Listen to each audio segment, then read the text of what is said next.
हाँ जी, ये जो अलिफ है देखने में तो ये अलिफ नजर आ रहा है, ठीक है। इस अलिफ के ऊपर जो लगी हुई है इसको कहते हैं खड़ी जबर। तो ये जो मीम के ऊपर लगी हुई है टेढ़ी सी, इसको कहते हैं जबर। ये जबर है और ये खड़ी जबर है। खड़ी जबर और जबर में फर्क ये है कि खड़ी जबर जिस हरफ के ऊपर आए उस हरफ को एक अलिफ के बराबर लंबा करते हैं, और जबर जिस हरफ के ऊपर आए उसको सिंपल पढ़ते हैं, ठीक है। दूसरी बात कि अलिफ के ऊपर क्या लगी हुई है, खड़ी जबर। अलिफ के ऊपर जबर जेर पेश में से कोई भी आ जाए तो उस अलिफ को अलिफ नहीं पढ़ते, उस अलिफ को हमजा पढ़ते हैं। इस अलिफ के ऊपर खड़ी जबर आने की वजह से इस अलिफ को हमने क्या बना दिया, हमजा बना दिया।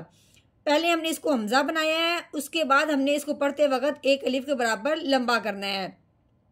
तो फिर कैसे पढ़ेंगे, हमजा खड़ी जबर आ, ठीक है। हमजा बनाया, फिर हमने इसको एक अलिफ के बराबर लंबा किया, आ, ठीक हो गया। जब भी आपको ये वाली खड़ी जबर किसी हरफ के ऊपर नजर आए तो आप इस हरफ को एक अलिफ के बराबर खींच के पढ़ देना है। नहमदुहु व नसल्ली अला रसूलिहिल करीम, अम्मा बाद फ़अऊज़ु बिल्लाहि मिनश शैतानिर रजीम, बिस्मिल्लाहिर रहमानिर रहीम। अस्सलामु अलैकुम व रहमतुल्लाहि व बरकातुहू। उम्मीद है आप सब खैरियत से होंगे। इंशाअल्लाह जहाँ होंगे ईमान और सेहत की नेमत से माला माल होंगे। हाँ जी, तो आगाज़ करते हैं हम अपने आज के सबक का दुआओं के साथ। तो चलिए शुरू करते हैं। अल्लाहुम्मा सल्ली अला सय्यिदिना व मौलाना मुहम्मदिन व अला आलि सय्यिदिना व मौलाना मुहम्मदिन व बारिक व सल्लिम। रब्बि इश्रह ली सदरी व यस्सिर ली अमरी वहलुल उक़दतम मिन लिसानी यफ़क़हू क़ौली। Rabbi ज़िदना इल्मा, rabbi ज़िदना इल्मा, rabbi ज़िदना इल्मा। अऊज़ु बिल्लाहि मिनश शैतानिर रजीम, बिस्मिल्लाहिर रहमानिर रहीम। हाँ जी, ये बा है। बा के ऊपर जो लगी हुई है इसको ज़बर कहते हैं। आगे ये लाम है, लाम के ऊपर जो लगी हुई है इसको जज़म कहते हैं, ठीक है। हाँ जी, हर हरफ पढ़ने से पहले अगले हरफ को ज़रूर देखना होता है, क्योंकि बाज़ हरफ ऐसे होते हैं जो पिछले वाले हरफ को अगले हरफ के साथ मिला देते हैं। हाँ जी, अब देखा ये है कि बा को पढ़ने से पहले जब आगे देखा है तो आगे लाम के ऊपर जज़म आने की वजह से लाम हो गया साकिन। ये जज़म जिस हरफ के ऊपर आती है वो हरफ साकिन होने के बाद पिछले वाले को अपने साथ मिलाता है। अब हमने बा को लाम के साथ मिलाना है, तो कैसे पढ़ेंगे, बालाम जबर बल। हाँ जी, आगे देखिए जी, हाँ है, हाँ की आवाज़ बिल्कुल नहीं निकालनी, हाँ की मोटी आवाज़ निकालनी है। इसके ऊपर पेश लगी हुई है। आगे जब देखा है तो आगे वाव है, इसके ऊपर ज़बर लगी हुई है, यानी कि ये जज़म जो पीछे हरफ के ऊपर लगी हुई थी वो आगे नहीं आई, तो पीछे वाला हरफ भी इसके साथ नहीं मिलेगा। अब हमने कैसे पढ़ना है, हा पेश हु, वाव ज़बर वा, हुआ बल हुआ। हाँ जी, आगे ये कौफ है, कौफ के ऊपर क्या लगी हुई है, पेश लगी हुई है। आगे रॉ, रॉ के ऊपर लगी हुई है जज़म, तो ये हो गया रॉ साकिन। हाँ जी, कौफ पढ़ने से पहले आगे देखे हैं तो रॉ के ऊपर जज़म आ गई है, तो अब हमने क्या करना है, कौफ को रॉ के साथ मिला देना है इस जज़म आने की वजह से। तो कैसे पढ़ेंगे, कौफ रॉ पेश कुर, कुर। हाँ जी, आगे ये अलिफ है, अलिफ के ऊपर क्या लगी हुई है, खड़ी जबर। जो इस तरह की हो उसको खड़ी जबर कहते हैं, जो ऐसे बना हो टेढ़ा इसको जबर कहते हैं।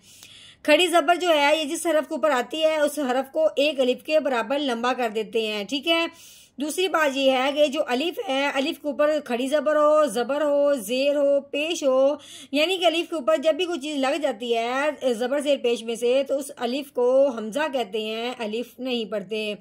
अब इस अलिफ के ऊपर खड़ी जबर आने की वजह से इस अलिफ को अलिफ नहीं पढ़ेंगे, इस अलिफ को हमजा पढ़ेंगे। हमजा पढ़ने के साथ साथ फिर हमने इसको एक अलिफ के बराबर लंबा करना है, क्योंकि इसके ऊपर खड़ी जबर आ गई है। तो कैसे पढ़ेंगे, हमजा खड़ी जबर आ, आ।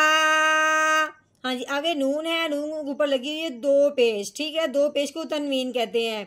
आगे जब देखें, आगे ये मीम है, मीम के ऊपर 3 दंदों वाली शाद लगी हुई है। शाद जिस हरफ के ऊपर आती है वो भी पिछले वाले को अपने साथ मिला लेती है। हाँ जी, अब हमने नून को मीम के साथ मिलाना है इस शाद की वजह से। दूसरी बात, शाद किसके ऊपर आई है? मीम के ऊपर आई है। ये शाद जब भी मीम के ऊपर आए तो हमने पिछले वाले हरफ को उसके साथ मिलाते हुए एक अलिफ के बराबर गुन्ना कर देना है। गुन्ने का मतलब क्या है कि जब ये शाद होती है ना मीम के ऊपर, तो जब मीम का गुन्ना होता है कि हमने मुंह बंद करना है और नाक में से आवाज निकालनी है। तो हम अब पढ़ के देखते हैं कि हमारी आवाज कैसे निकलेगी। तो पढ़ना कैसे है? नून मीम दो पेश नुम। ठीक हो गया?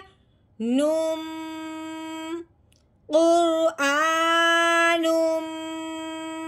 हाँ जी, आगे ये मीम है, मीम के ऊपर क्या लगी हुई? जबर लगी हुई है। आगे जीम है, जीम के नीचे जेर लगी हुई है। यानी कि ना तो इस तरह की कोई जज़म आई है आगे, ना इस तरह की कोई शाद आई है, तो ये लफ्ज़ आपस में फिर नहीं मिलेगा। तो कैसे पढ़ेंगे? मीम जबर मा।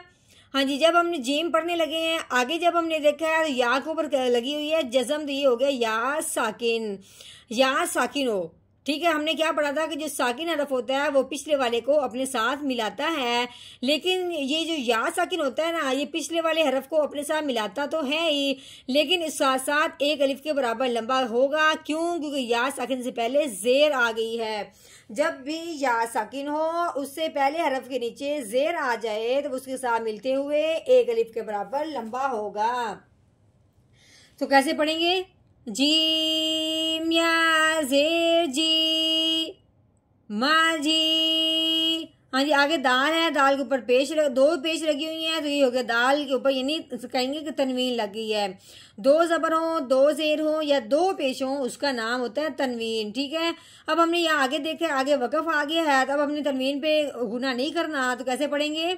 दाल दो पेश दुन माजीदुन।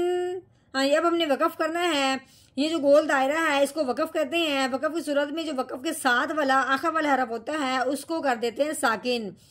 जिस तरह ये जज़म आने की वजह से हरफ साकिन हो जाता है, इस तरह वकफ आने की वजह से आखिर वाला हरफ भी साकिन हो जाता है।